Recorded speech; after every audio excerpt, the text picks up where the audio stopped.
خیبر پختونخوا کی بات میں نے بعد میں کی ہے، پہلے میں نے ہمیشہ بلوچستان کی بات کی ہے۔ بلوچستان کی سیاست کتنی آزاد ہے اور کتنا یرغمال ہے۔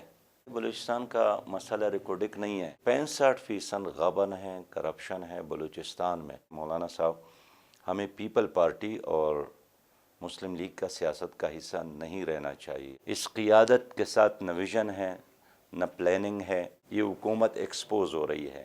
ان کے چہرے پر جو سرخی پاؤڈر کسی نے لگایا تھا، وہ سرخی پاؤڈر اتر رہا ہے۔ الیکشن سے پہلے طے ہوتا ہے کہ اس پارٹی کو 2 سیٹ دینے ہیں، ان کو 4 دینے ہیں، ان کو 10 دینے ہیں، ان کو آگے لانا ہے۔ بس اتنی تبدیلی آپ ضرور کہہ سکتے ہیں کہ آپ کے جیب میں جو 100 روپے کا نوٹ تھا اس حکومت کے آنے سے قبل، وہ 100 روپے کا نوٹ اب 65 روپیہ بن گیا ہے۔